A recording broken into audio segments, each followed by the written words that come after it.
Well, we often bring you stories of different causes or events honoring someone. Oftentimes, these gatherings take place on a single specific day. An entire week of events for the late Tegan Titsey has recently concluded in the Mitchell area. In tonight's Eye on KELOLAND, Dan Santella takes us to one of the gatherings along the city's Main Street. Since Tegan Titsey's passing, people have sent photos of sunsets which remind them of him to his sister Lainey. This particular sunset lit up eastern South Dakota last Thursday on the same night Tegan's loved ones gathered in downtown Mitchell at Big Dummy's Bar and Grill.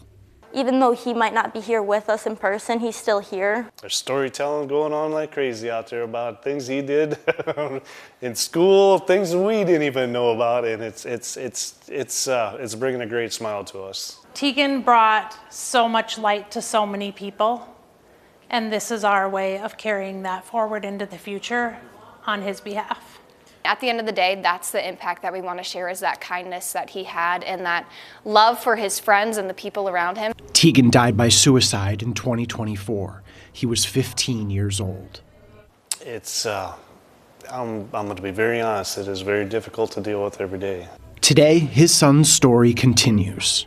My family and I started a nonprofit called Tegan's Light in honor of him to raise money for scholarships and also bring more mental health awareness to our community. Tegan's Light brings in money for scholarships for young people to study counseling and welding. And last week was Tegan's Light Week. It began on Sunday, February 22nd, Tegan's birthday, and concluded Saturday, February 28th, the day he passed away. Among these 7 days, there was time for socializing, remembering, and fundraising, as well as enjoying treats and taking in presentations. We visited a couple churches and did some speaking events and shared some stories from other suicide survivors, people who have survived and lived through it, just to help them understand the mindset that someone is in. And so that kind of helped to bring awareness to our rural communities where the stigma is really prevalent. There was also an executive proclamation from South Dakota Governor Larry Roden. And here at Big Dummy's, there's a special offering. As a little kid, he always called it the Messy Burger, and so that's what we named this burger off of. Tegan's father, Mike, says this week dedicated to Tegan's Light is for anyone facing a mental health challenge. Suicide, he says, has to be a topic that's discussed. I think the more we talk about it, the more maybe someone out there struggling will be realizing it's okay to talk to someone, that I don't need to do this all on my own. You never know who's dealing with a mental health issue until you ask them.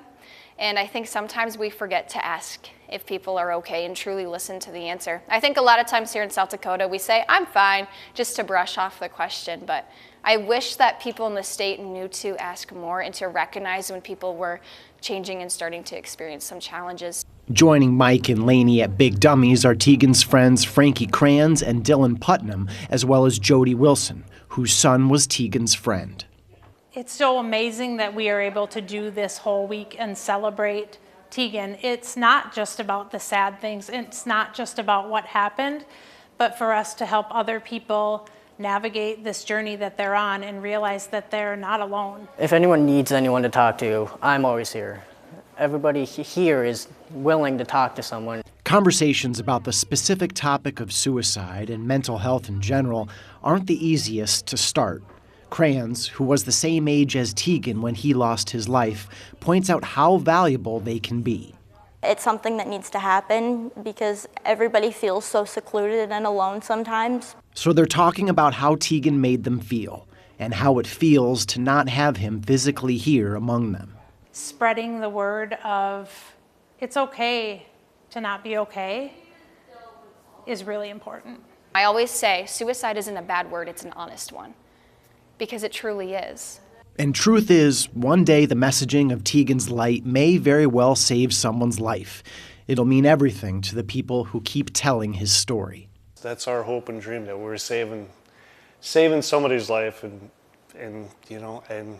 it'd be great to know. He made an impact on the world, and we just want to help him continue that impact. With Eye on KELOLAND, I'm Dan Santella.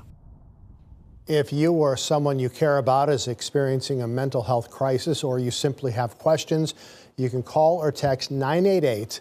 You can also start a chat with it. And if you'd like to try Tegan's Messy Burger, it's still available this week at Big Dummy's on Main Street in Mitchell.